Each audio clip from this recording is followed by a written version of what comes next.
Hi, welcome to the candidate forums for North Carolina Senate and North Carolina House seats from Guilford County.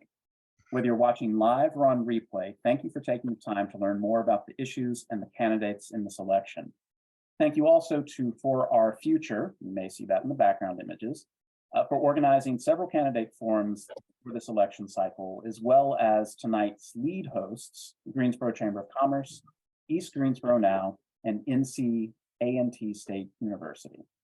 My name is Ryan Blackledge. I'm the Director of Government Affairs for Cone Health and the Chair of the Greensboro Chamber's Government Affairs Committee. I am joined tonight by Kim Gatling with law firm Fox Rothschild. Kim will first moderate the discussion with Senate candidates, and I will then moderate the discussion with the House candidates. We have several candidates with us tonight, and we look forward to hearing from them. As a reminder to the candidates, please remain respectful of all the other candidates, including by keeping your responses within the allotted time. With that, Kim, the floor is yours for the Senate questions. Thank you so much, Ryan. Again, I am Kim Gatling, Partner and Chief Diversity and Inclusion Officer at Fox Rothschild. I am glad to be here to facilitate this important discussion with one of our legislative candidates, Senator Gladys Robinson. Senator Robinson, thank you for being here with us this evening. If you would, please introduce yourself in 30 seconds and tell us why you are running for North Carolina Senate. Well, thank you, Kim and Ryan and Deborah and everyone else for hosting this very important forum. I'm State Senator Gladys Robinson. I've served in the Senate for 12 years now. I am a graduate of Bennett College, received my master's and doctorate from North Carolina A&T State University. I'm a past professional, a health professional in the community. And I've served on the Board of Governors and now in the Senate. I see my time is up, and I think I'll do a good job going forward as well. Thank you for that introduction. I'm sure you will have some time to weave in some other elements as well. So let's launch right in with our first question. What do you think is North Carolina's greatest challenge for economic development? What is your perspective on that? Certainly. I want to first say that we have been very effective with the governor's support and commerce in bringing in industry into North Carolina. Recently in Greensboro, everyone knows about us being able to bring in Boom and Toyota and all of the others. That means a lot for our community. I've argued a long time about why not Greensboro? So we have it in Greensboro. But even with that, it's so important that we train the workforce. That is the challenge, and it's a great opportunity as well. Some of those things that have already happened are the recent U.S. Department of Commerce grant to North Carolina A&T to help in terms of training students, college students, to prepare them for these new jobs. And the other thing is years ago, past Senator Jerry Tillman and I sponsored a bill that passed in terms of career and innovation technology at public schools in Greensboro, Guilford County. And that was a partnership between businesses and the school systems where business professionals were able to teach those courses. That, I believe, is a great way to introduce students to possible careers. So we need to do more things like that. The other thing I want to add is we have to include smaller minority businesses in this whole economic development area. Thank you very much for that response. We will move on to our second question, which is, how should the state either improve or change our current educational system, pre-K through higher education, to better drive talent and workforce readiness? Okay, well, I already started into that question and answer in terms of one of the things former Senator Tillman and I did, and we need to continue to expand those kind of opportunities. We need to introduce our students, our children, to possible careers early on. Elementary and middle school offer summer camps and apprenticeships and internships for high school students so that they can get a feel of what's available to them, not the traditional, but these are new opportunities. So we need to do that within school systems in partnerships with the chamber and universities and those others. Summer camps where they don't have to pay the money because that deters them, but introduce them to careers. The other thing that I think is so important I want to introduce here is that we have to address learning loss. What we know is that the students who had the greatest amount of learning loss are the students who were far behind already. So we have to address that. And I've seen some innovative ideas. One school system develop a personal plan for each student and then blended learning. But that took the time and the efforts of teachers and the principal during the summer months. So we're going to have to make sure we compensate teachers and compensate those schools to be able to dedicate the time needed to address the needs of our students so they can move into careers and into education. Thank you, Senator. Let's move now into a different territory with respect to healthcare. What is your plan for Medicaid expansion in North Carolina? Well, I think the audience knows that I'm a past community health professional, served 35 years.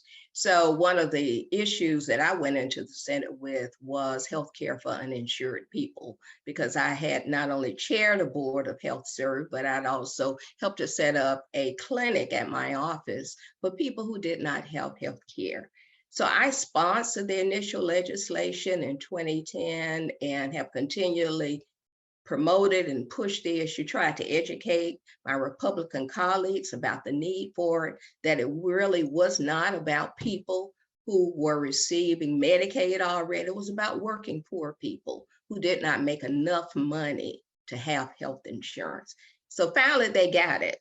The Senate got it last year. It took a long time. Senate got it last year. I am hoping and encouraging that the House will adopt Medicaid expansion as well. There are some changes that are recommended, but we could actually do a conference committee, come to a resolution in terms of what is the best plan. And that should be an easy do. We know what we're dealing with, though it's not an easy do. So we've got to convince the leaders in both the House and the Senate to appoint a conference committee. I'd be glad to serve on it and come up with the best plan and enact Medicaid expansion in North Carolina. Thank you. Let's talk about equity. When it comes to racial, gender, and economic disparities, what keeps you up at night? And what, if anything, can the legislature do to address it? Well, Kim, first I'll say that I go to bed at night. I do wake up early in the morning praying, though, for the day ahead and the issues that confront me. And a lot of those issues take me back to the late 1960s when I came to Greensboro, mid-1960s. And it was a time of civil unrest, equal rights. And I think about how far we've come, and we've come a long way in Greensboro and in North Carolina in terms of addressing equity issues. But we've got a long way to go. And what frightens me is the negative verbiage I hear on the Republican side, the negative kinds of actions, the divisive intents. When we look at issues like public schools that are funded with public dollars, we should not be taking away money from them and providing vouchers for private education, which intentionally will segregate our schools. It will segregate our schools, and in 10 years from now, what we will see will be public schools in local areas that are comprised mostly of children of color and low-income children. And that should not be happening in this state. We should have diverse schools where children learn to respect and to work with each other. And that, the other things that keep me up before I have to stop are issues around housing and food insecurity that our communities face as well. Thank you. One of the things that you mentioned leads right into our wild card question as it relates to having respect for one another. So what is something that you like or respect about your opponent?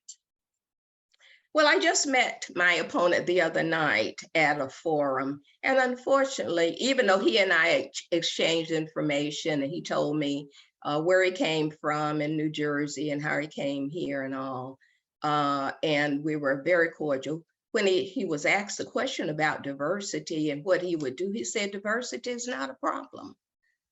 And then his following statement led even further, which bothered me, that he's come to North Carolina and he does not understand that everywhere in this country has issues of diversity. We are a diverse population and we have to learn to respect and appreciate each other, but we also have to learn to move North Carolina forward and not continually to try to divide it.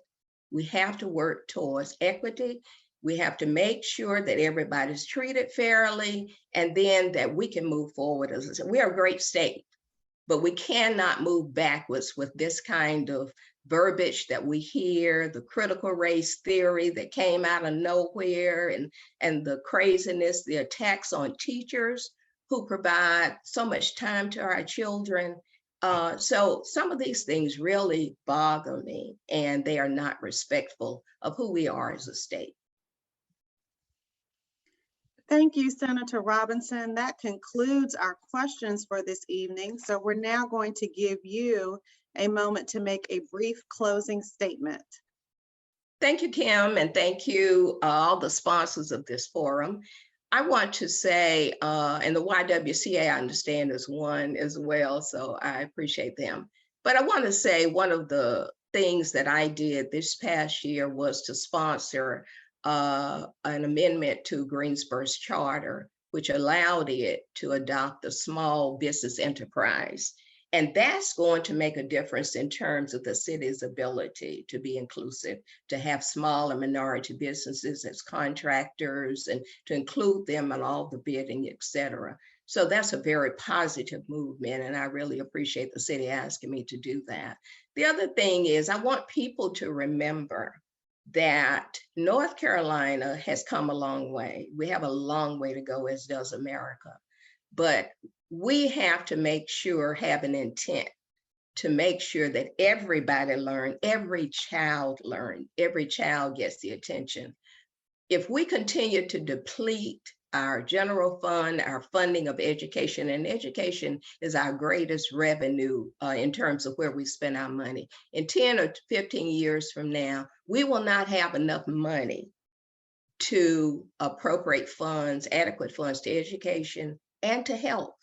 And those two are our largest ones. So we have to be careful in terms of the corporate tax cut and in terms of how we squirrel away money into the general fund and rainy day, as opposed to putting it into services for the citizens of the state. Thank you so very much.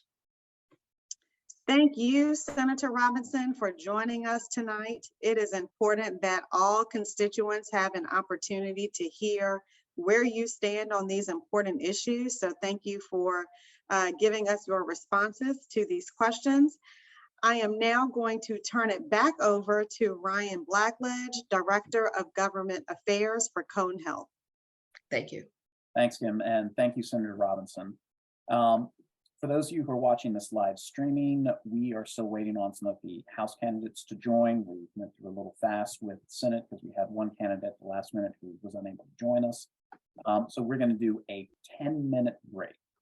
10-minute break, everyone, while we wait for those folks to come on in.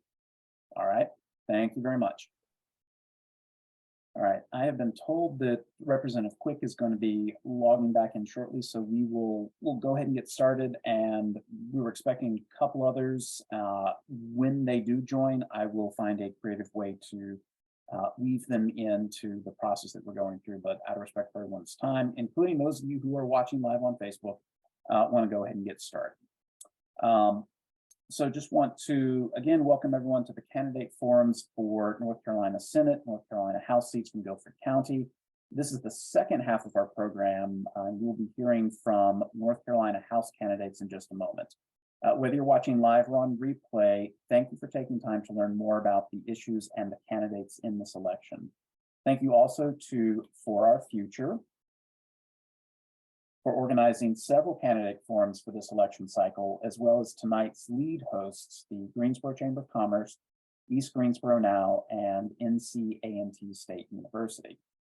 My name is Ryan Blackledge. I'm the Director of Government Affairs for Cone Health and the Chair of the Greensboro Chamber's Government Affairs Committee. I was joined tonight earlier by Kim Gatling, who led the questions to the Senate candidates. If you missed that, you can either rewind on this video or click on the other one that's posted, hopefully somewhere near this one, to take a look at that.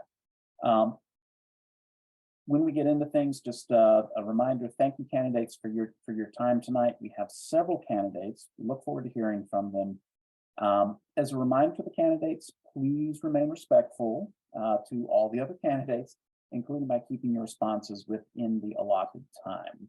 So with that, we're going to go ahead and move to opening statements from our North Carolina House representatives candidates who have joined. Like y'all to please introduce yourself in 30 seconds and also tell us why you're running. We're going to start with District 57. We've got two candidates from District 57 on. First, let's start with Representative Ashton Clemens. Good evening. Thank you, Ryan, and thanks to everyone who is joining us. I am Representative Ashton Clemens, and it has been my pleasure to represent North Carolina House District 57, which is North and Northeast Greensboro and Guilford County, for the past 4 years in the General Assembly. Before running in 2018, I served Guilford County as a teacher and principal for more than a decade.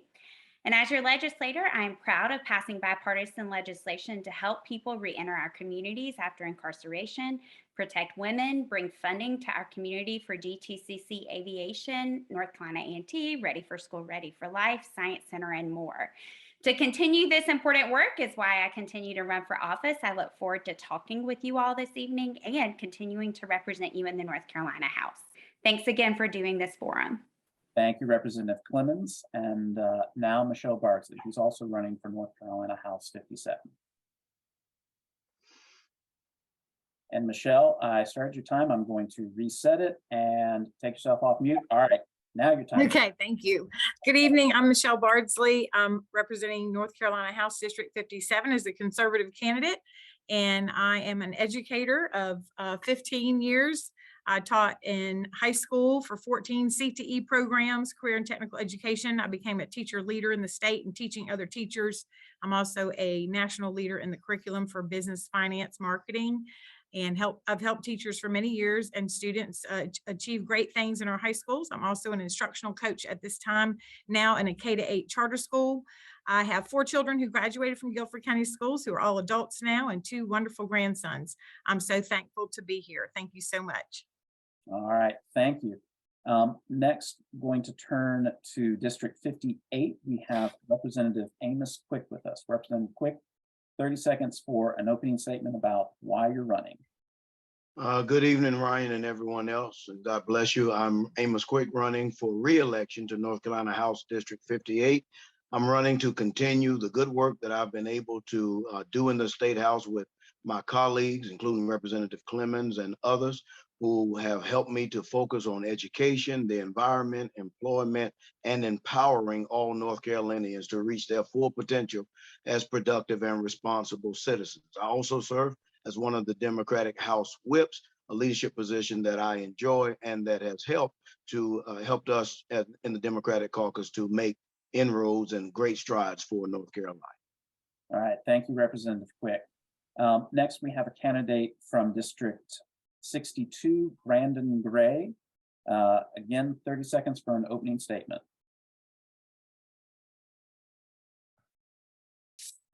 Hi, everyone. Thank you all for hosting this event tonight. I was raised by my grandmother here in Guilford County, and I would watch her work 2 jobs and wait tables on the side and give the last dollar she had to help others. And before I even knew what the word public service meant, public service was instilled in me. I also serve as vice chair of the Guilford County Democratic Party. just know the importance of a strong community-led education. And because of that, I was able to graduate college, the first in my family, and start my own small business. And I want to make sure every North Carolinian has that possibility. All right, thank you. And for those of you, in case you see my image, that is T for time, not T for technical. All right, I was getting a little bit of background on there. So everyone, please, if you're a candidate, make sure that you are muted. We're going to go ahead and move to our first question. I'm going to keep an eye on if we've got any of those other candidates joining us. And if so, again, we'll weave them into the conversation. But I wanted to start with our first question. What is North Carolina's greatest challenge for economic development?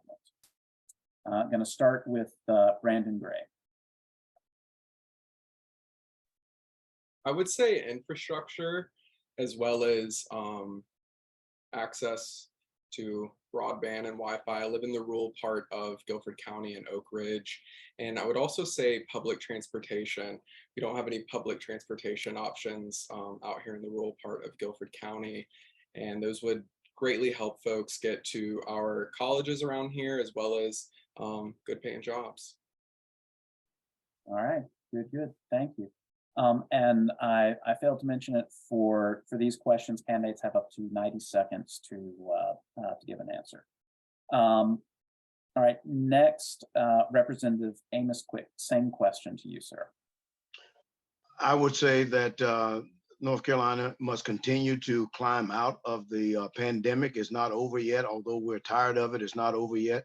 It has changed our systems. It has changed the way we interact with each other and with our systems. It's an opportunity for us to reimagine and reinvent systems throughout our state that allow every North Carolinian to participate in the economic development of their families and of our state. This includes, as candidate Gray said, the infrastructure, which is very important, the expansion of broadband to rural areas throughout the state.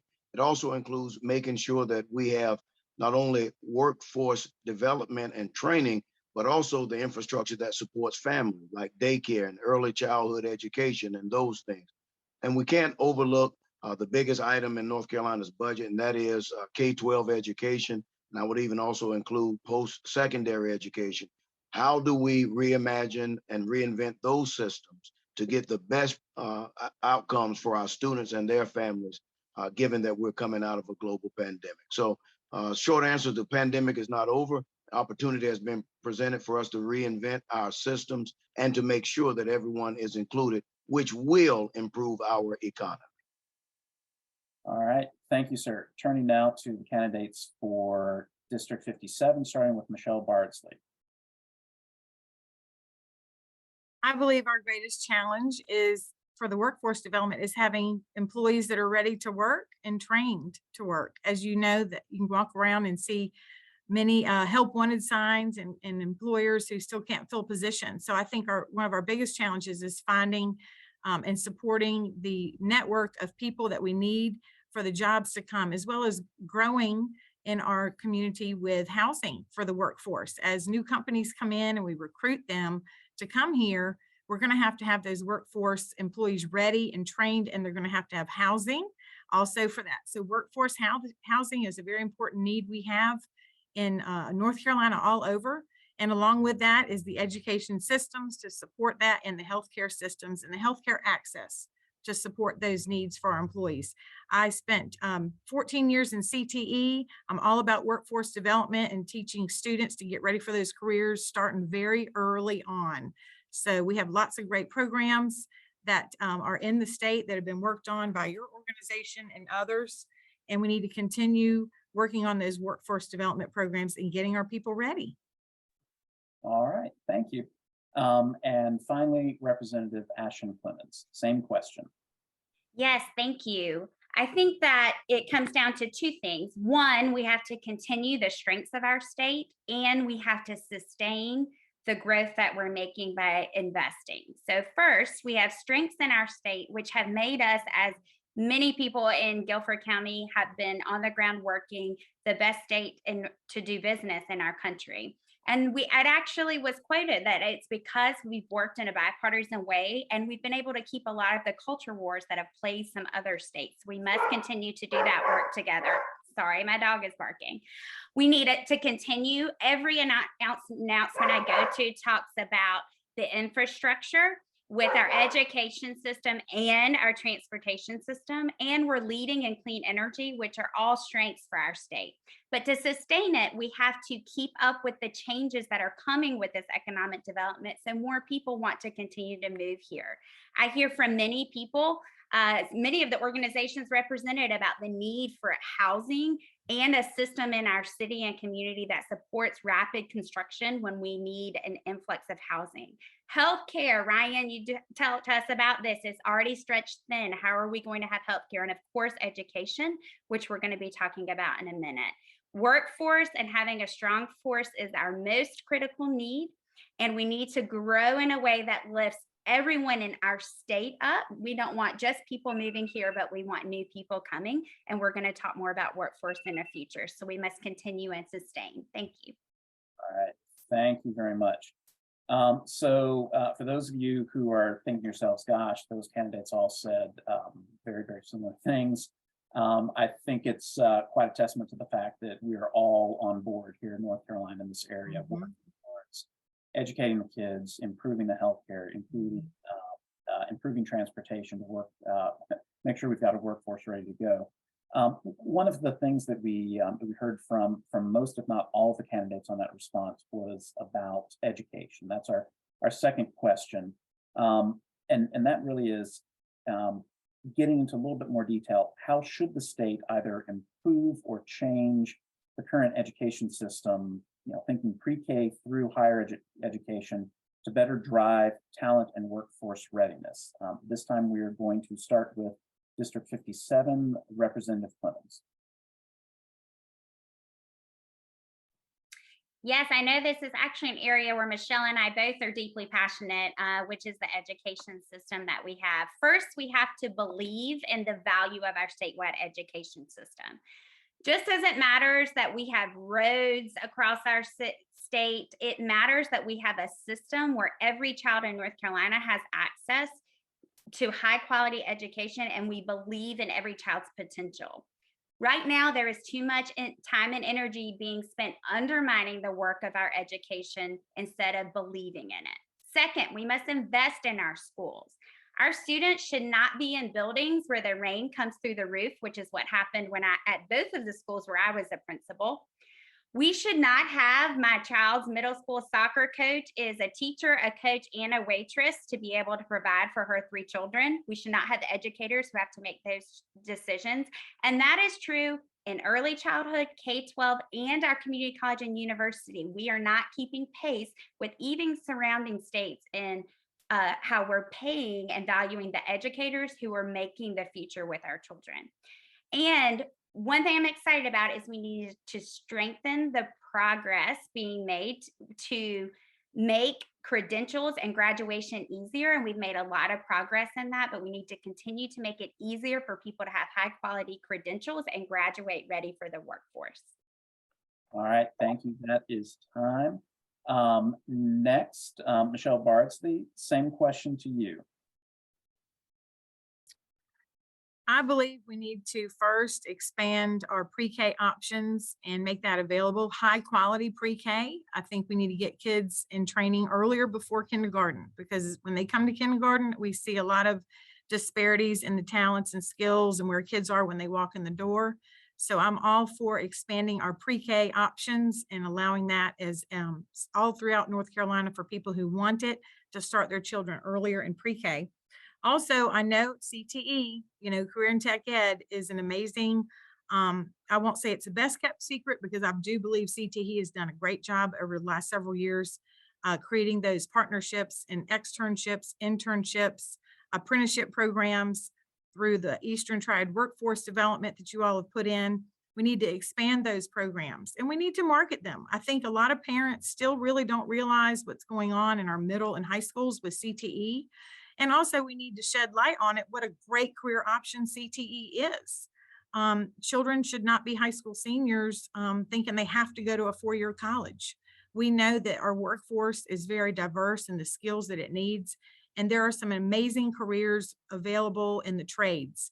So I'm all for continuing and expanding our CTE programs and also expanding them in other areas that we don't have them in right now.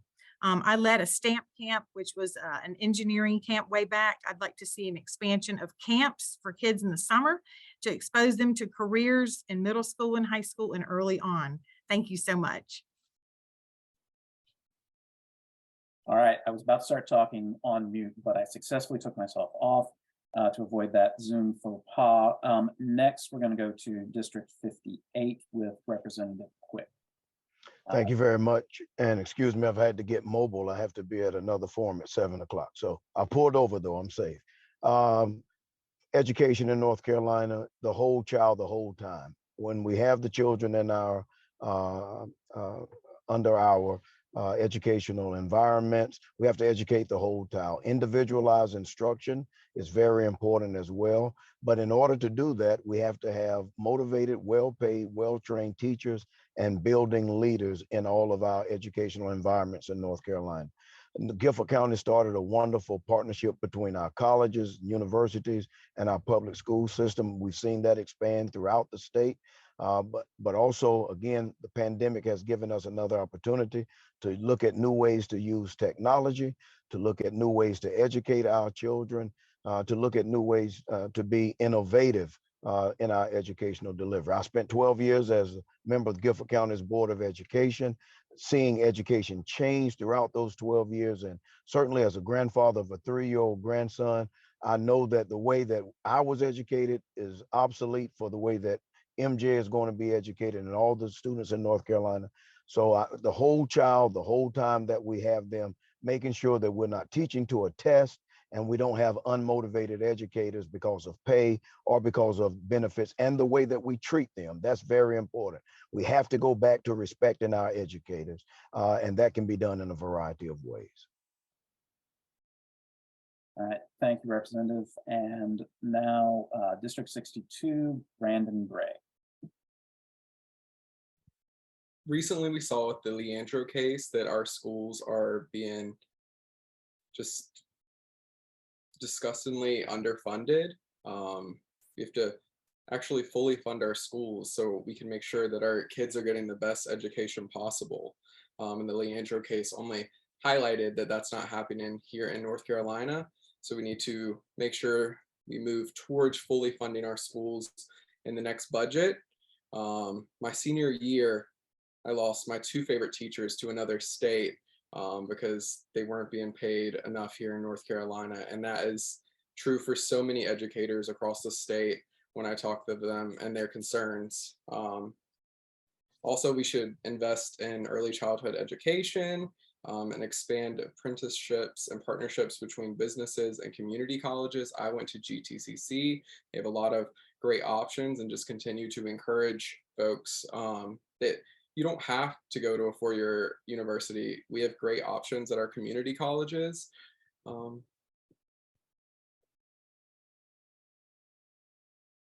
right, fantastic. Thank you very much. Next question, again, 90 seconds allowed for response. Medicaid expansion. Hadn't happened. Seems like a lot of folks are on board. There's some details to work through and some politics to work through with some of that. But for the candidates, what is your plan for Medicaid expansion in North Carolina, for getting Medicaid expansion done, if you want to see it done? Go ahead, and we will start with Representative Quick. Thank you, Ryan. Medicaid expansion to me is a no-brainer. It is necessary. And what you said is true, but it's also sad. The politics are involved. Meanwhile, people are getting sick and people are dying because we don't have the expansion of Medicaid in our state. We are paying into the federal government, and the federal government is using our funds to expand Medicaid in 38 other states, and we're lagging behind in that. Not to mention the jobs that would be created in the healthcare field by the expansion of Medicaid, and also the people whose wellness would be positively impacted. I'm solidly in favor of Medicaid expansion. I will continue to join bills that are filed or file bills myself to expand Medicaid in North Carolina. Politicians need to stop talking about it because people are sick and dying. All right, thank you. Next, turning District 62, Brandon Gray. When I ran in 2020, Medicaid expansion was the top priority of mine. We were in the middle of a pandemic, and as Representative Quick said, we still are in a pandemic. Over 1 million Americans died from COVID over the last 3 years. The pandemic is still here. Expanding Medicaid should have happened 10 years ago, but Republicans have blocked it every step of the way. I think now we're closer than we ever have, but I also think about how many folks have died because they didn't have Medicaid expansion, and that's just unacceptable. Growing up, I had Medicaid, and it gave me access to the life-saving healthcare that I desperately needed, but that my family could not afford. My husband's also an ICU nurse, and as he travels across the state, he sees the effects of not expanding Medicaid in our hospitals, and it's a no-brainer. We have to expand Medicaid. All right, thank you. Next, going to our candidates for House District 57, starting with Michelle Bardsley. I'm a strong supporter of healthcare solutions for all of our people of North Carolina. Healthcare is so important, especially coming out of the pandemic with the mental health needs, physical health needs, and all of us went through different things in our family. My own son went through cancer. He was treated at Chapel Hill. A lot of sickness throughout this season. Being new to this opportunity, I am ready to work across the aisle in bipartisan teams to come up with healthcare solutions that meet the needs of our families and our children in North Carolina. There's some practical reasons why we need to expand Medicaid, and there's going to be subject matter experts that need to be involved in that. I'm not trained in healthcare. However, I have a son who is in med school and a daughter-in-law who's a nurse anesthetist, who I will look towards speaking with them, as well as other subject matter experts like you, Mr. Blackledge, and Anita Bachman, and those types of folks, to come up with a solution so that the House and the Senate and the governor will sign a bill that helps our North Carolinians. So I'm not going to say I'm opposed to Medicaid expansion. I am for meeting the needs of our people of North Carolina. The businesses need their employees to have health care.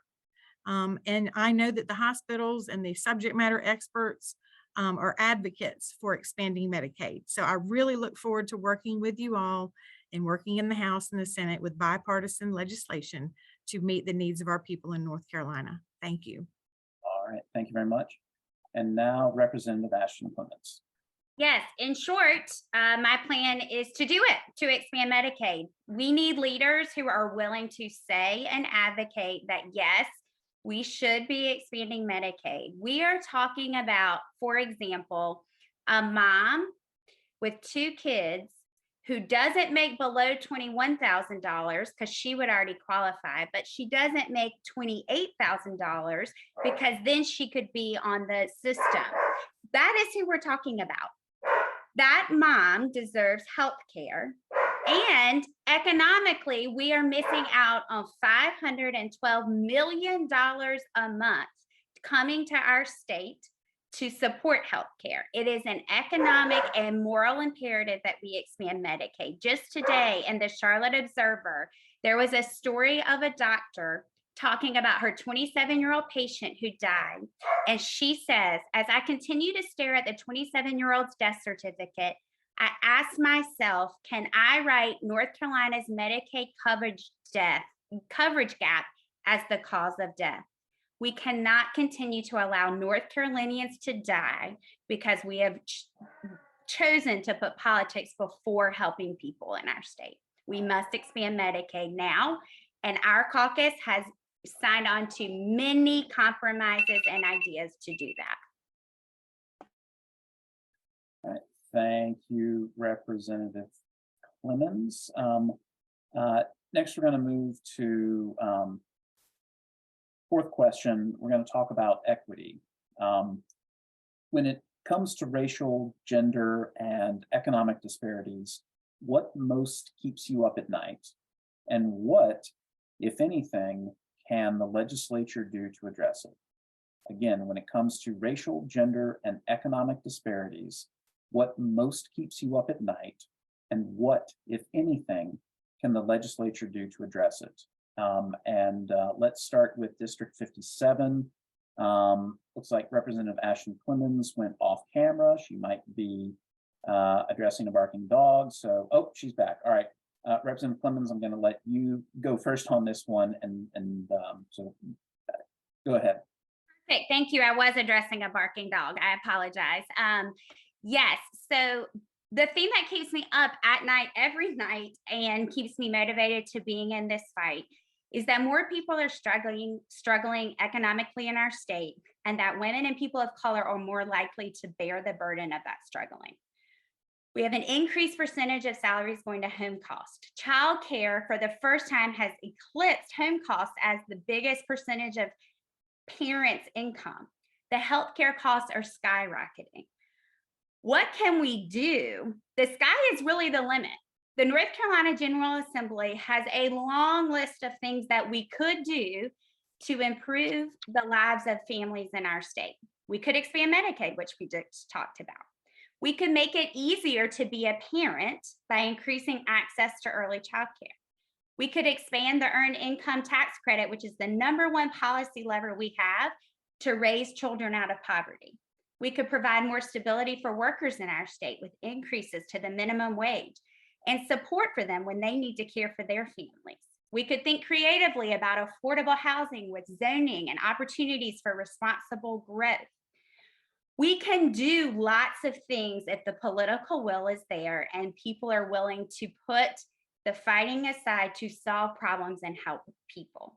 And we must always ask for every policy how that impacts particularly the members of our community who have historically been left behind. There are more people struggling in our state, and we can help, and we need leaders who will choose to do that. All right, thank you, Representative Clemens. Michelle Bardsley, and you've got 5 extra seconds if you choose to use. Go ahead. I'm very concerned about the economic disparity in the income levels of our community. Inflation has gone out the roof, and the estimate is $7,000 a year per household, per family, and what it's costing families. We also have disparities in housing. We need better housing options. We need a variety of pricing options for housing for the people who live here now. A friend of mine had to recently move out of her apartment with her 3 young children because the rent went up $300 a month, and she only lived a couple miles from work. She had the hardest time finding a place to live, and she's a single mom. And so I'm very concerned about housing, and I'm also very concerned about public safety. Violent crime has gone way up all over. I know it's not just our local community, but we've got to support our police, and we've got to secure our neighborhoods. I believe all families deserve to have safe neighborhoods, and when they go to bed at night, they should not be worried about gunshots down the street. I just ran into a student and visited her the other day, and she's had some issues in her neighborhood off of Merritt Drive. And I don't think that should be happening. I think we need to secure our neighborhoods better. We need to support our police, and we need to get a hold of the crime mentioned earlier. I do believe we need to have better healthcare options for all of our people and our employees. So we've got a lot to work on in North Carolina. Thank you so much. All right, thank you. Next, let's hear from Representative Amos Quick. Thank you, Ryan. And just ditto on what Representative Clemens said, particularly as it relates to the Earned Income Tax Credit that lifted children and families out of poverty to a tremendous degree when it was allowed to be expanded. But here's what keeps me up at night when it comes to discrimination and the lack of equity. Think of how much talent and brain power we are losing to racism and discrimination. Perhaps the cure for cancer was in that little black kid who kept getting suspended from school for subjective means. Perhaps the cure for Alzheimer's was in that gay student who was subjected to taunts and harassment and was not protected, and perhaps he or she was on their way to curing Alzheimer's. Look at how much brain power has been lost throughout the years because of racism and discriminatory practices in our state. What can the state do about it? We can absolutely positively eradicate discriminatory practices when we find it and hold those accountable for discriminatory hold those responsible for discriminatory practices. Crime is not just on one side of town, it's on all sides of town. And we can't law enforcement our way out of crime. We have to have holistic solutions that includes involving the affected communities in the solutions. So the short answer to the question is, what keeps me up at night about racism and discrimination is the brain power and the talent that we have lost because of the way somebody looks or someone's orientation. All right, thank you. Next, Brandon Gray, District 62. There's a lot of things that keep me up at night, and I know a lot of things are keeping up people in our district. But last night I had an event at YWCA, and one of the things that got brought up was the Black maternal death rate here in Guilford County. That is a big issue, and I think how we could easily address that is by expanding Medicaid, making sure that these folks do have access to this healthcare, making sure we can have more healthcare professionals in our hospitals. It will also cut down on our wait times, and people talk about the economy all the time. Medicaid expansion is good for the economy. It brings so many good paying jobs, keeps our rural hospitals open. Another thing would be affordable housing, as well as we have a lot of communities in Guilford County that have food deserts, just making sure that folks have access to great foods in their neighborhoods. All right, very good. Thank you. And now for our wild card question. What is something you like or respect about your opponent? Again, something that you like or respect about your opponent. And I will go ahead and say I'm looking for compliments, not complissalts, y'all. All right. Something you like or respect about your opponent. We'll start with District 62, Brandon Gray. I had a forum earlier with my opponent, and I found out that he, for the most part, would support Medicaid expansion. I think that after 10 years, it's great that he's finally on board to support it. All right, thank you. I like that answer. It was starting to get close to a complisalt, but a good compliment. Thank you. All right. How about running for District 58, Representative Amos Quick? I respect anyone who is willing to jump into the arena for change, and anyone who is willing to bring ideas to the conversation. I continue to desire to respect I continue to desire to represent North Carolina House District 58 and hope to be able to do so.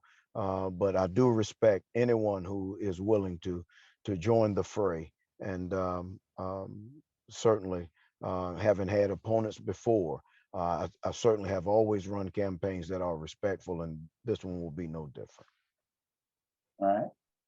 Thank you. And now District 57, Michelle Bardsley, you get to go first. Okay, what do I like about Ashton? Ashton is a people person, and she is upbeat. I've never seen her down in the few times I've met her and talked to her. And she's passionate about education, and we have that in common. So I respect those things about her, and she's a mom raising children. And I was at her stage at one point, and those things are respected and appreciated. All right, Ashton Clemens, your turn. Yes, I respect a lot about Michelle. And Michelle reached out early in the campaign and we had coffee and talked about a lot of things actually that we have similar. I think Michelle cares deeply about her community. She's an extremely hard worker in the things that she tackles. And she is very passionate and proud about her 4 children, which is something else that we have in common. And as Amos said, it is very hard to put your name out there for politics, and especially for people that are in it for the right reasons. And I think Michelle is. All right, thank you, everyone. And just as a reminder, this is being recorded for posterity. Finally, going to give all the candidates 30 seconds just for closing thoughts, anything that you want to add that we haven't covered tonight in your 30 seconds. Ashton Clemens, why don't you go ahead and go first?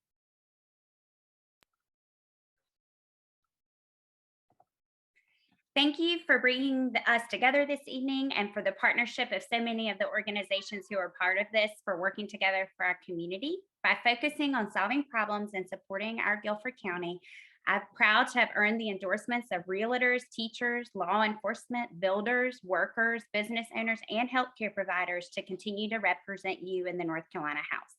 Please vote for me to continue that representation, and please work with me as we move our community forward after the election.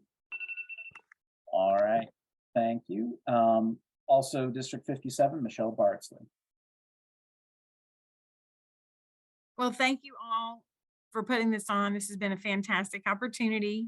I feel blessed that I'm having this opportunity to run. My campaign is based on improving all these things of the economy, education, public safety, healthcare, and housing. Those are my 5 pillars of my campaign. I'm a passionate woman of 30 years of education and business experience. I love this community. I'm committed to this community with 4 children who graduated from GCS, and I taught in GCS schools. I love our community, and I'm here for the long haul to make things better, to serve the people. I have servant leadership in my heart. I always have. My greatest joy is helping people be successful and solve problems. So I'm going to ask you to vote for me. North Carolina House District 57, michellebardsley.com. If you have any questions, email me. I consider myself authentic and I would love your vote. Thank you. All right, fantastic. Next, turning to Brandon Gray, your opportunity. Closing thoughts. Thank you all for hosting and for all of you online for watching. My name is Brandon Gray and I'm running for North Carolina House District 62. It's the western part of Guilford and goes into Greensboro and a little bit of High Point. We talked a lot tonight about what's at stake, but the choice has never been more clear.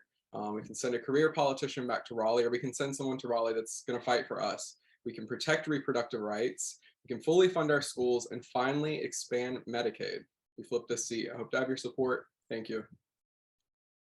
All right, thank you. And finally, District 58, Representative Amos Quick. Ryan, he put in the chat that he had to log off. So. All right, so for those of you who can't see the chat and are watching this with just the video, he said, "Thank you all, I must log off and appreciate your support." As a reminder, he said he had another forum to go to. It started at 7, it's now 7:10 for those of you who are not watching real time. So thank him for joining and sticking with us for as long as he did. Do want to say thank you to all the candidates. Thank you to again, for our future, for being the lead on organizing all of these forums. Thank you in particular to the lead sponsors for this particular night. That includes NCA&T, Greensboro Chamber of Commerce, and also East Greensboro Now. Thank you. For those of you who saw this live, please look up the link, watch it again, send it to friends. For those of you who are watching the replay, thanks for watching. Please send it to friends too. And most importantly, everyone, you learn about the candidates.